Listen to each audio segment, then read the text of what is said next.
Bonjour mes loulous, bienvenue sur ma chaîne. Cette vidéo est à destination des 3e 1, 2 et 5. Alors mes chéris, la séance que je vais faire aujourd'hui est tellement triste pour moi. Vraiment. J'attendais beaucoup de cette séance et en toute franchise, d'un point de vue enrichissement aussi pour moi. C'était la séance là, voire les, parce qu'en fait j'avais prévu de la faire en 2 séances de débat. Et je vous connais. Pour certains depuis 3 ans, pour d'autres depuis 2 ans.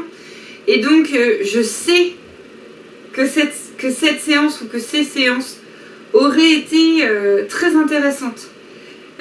Pour vous, pour moi, pour tout le monde, un gros moment de partage. Et donc, je suis très frustrée d'être devant mon petit appareil photo, enfin mon appareil photo, à filmer une vidéo et à ne pas faire le débat avec vous. Mais bon, on va du coup faire une activité totalement différente. C'est pas vraiment une activité d'ailleurs, hein, ça va être plutôt un monologue. mais bon, enfin voilà. Je suis un peu triste de cette séance. Mais bon. Alors,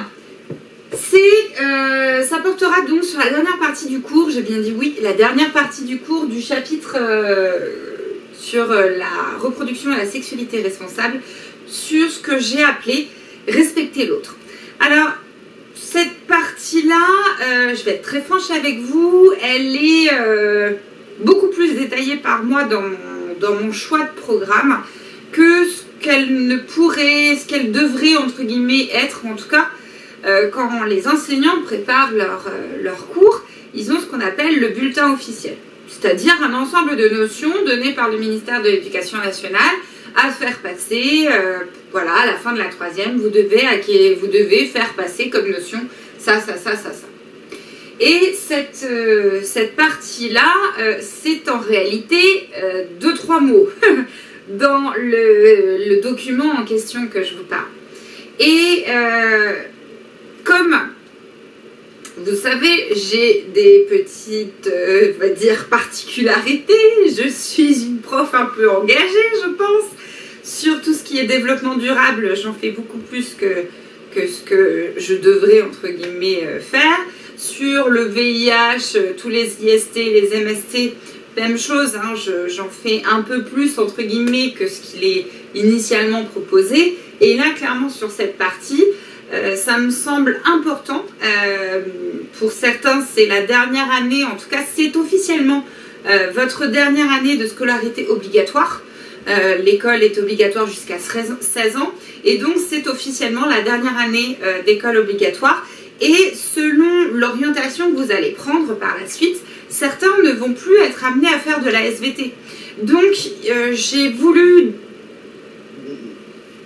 faire beaucoup plus que juste une petite phrase dans un bilan, et j'en ai fait carrément 1 heure, voire 2 heures, ce que j'avais prévu avec vous, sur justement ce côté respect de l'autre. Et vous allez le voir, il va y avoir différentes choses qui vont être abordées dans cette petite vidéo, et notamment ce qui initie un petit peu mon propos, c'était cette vidéo. J'espère que vous avez eu le temps de la regarder. C'est un court-métrage, un petit film qui a été filmé par Eleanor Pouria pardon, en 2010. C'est un film qui s'appelle La majorité opprimée. Alors déjà, c'est important le titre, majorité, donc a priori, il y en a beaucoup, opprimé, ok. Et donc en fait, ça m'intéresse beaucoup, n'hésitez pas à me faire part de votre sensation, de ce que vous avez ressenti quand vous avez regardé cette vidéo. Qu'est-ce que vous vous êtes dit, la première chose que vous vous êtes dit quand vous avez vu la vidéo? Quand moi, cette vidéo, je l'ai vue assez vite quand je cherchais à développer ça avec mes lycéens. Et je suis tombée dessus sur Internet par hasard en faisant des recherches et pour préparer mes cours. Et je suis tombée sur ce film que j'ai trouvé juste malheureusement criant de vérité.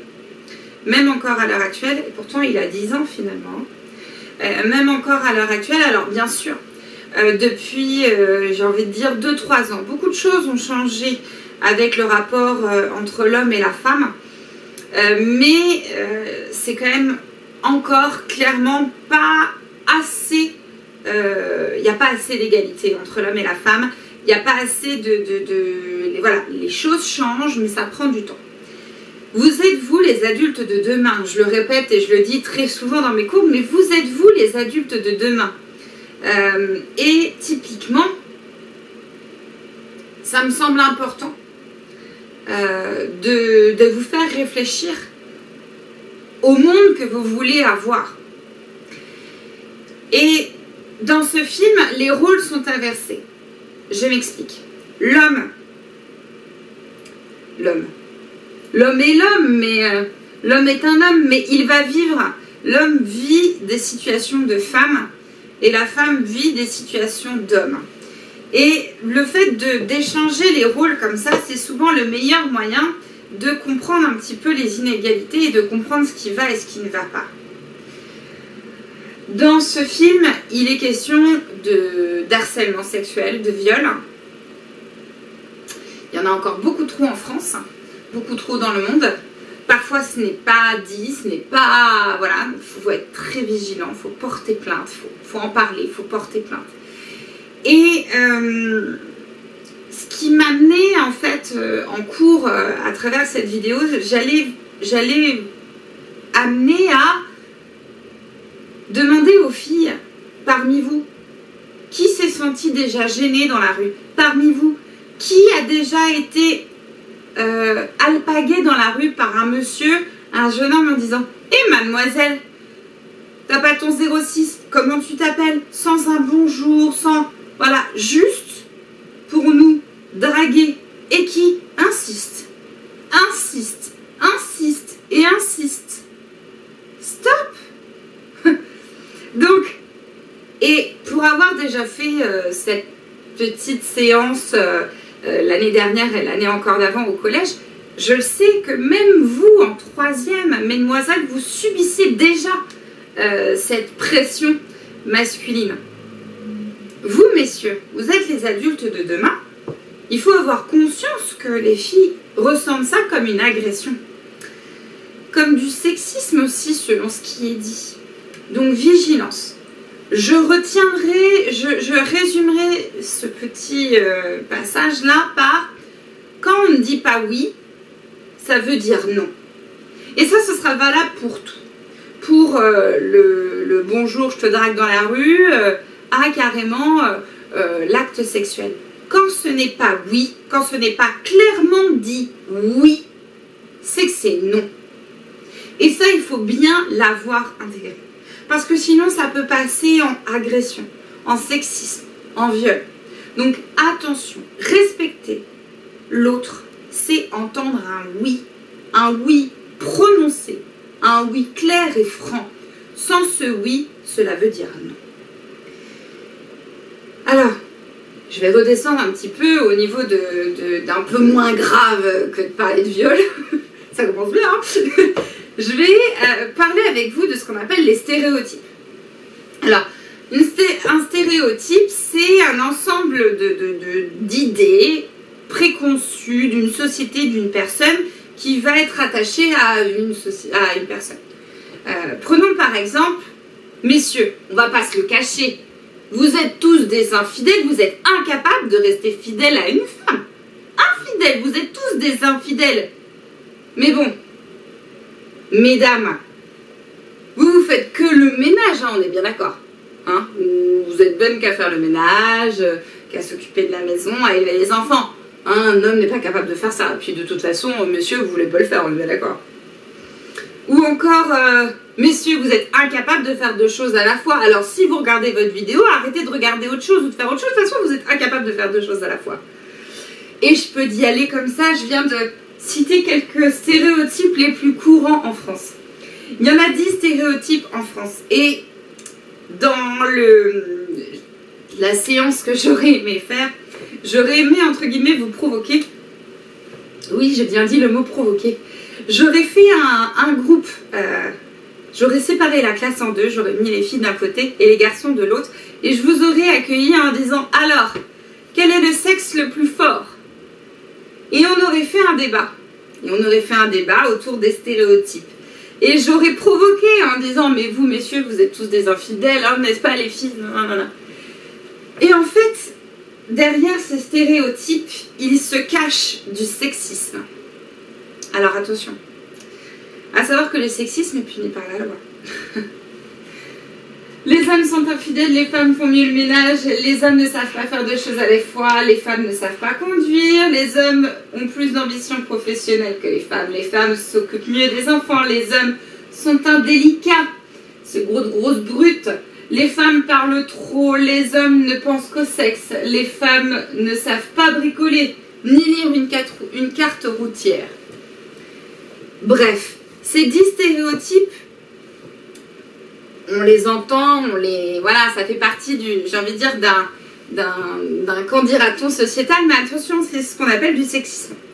Et donc, en fait, derrière tout ça, là, attention, on dit oui, et si on dit pas oui, c'est non.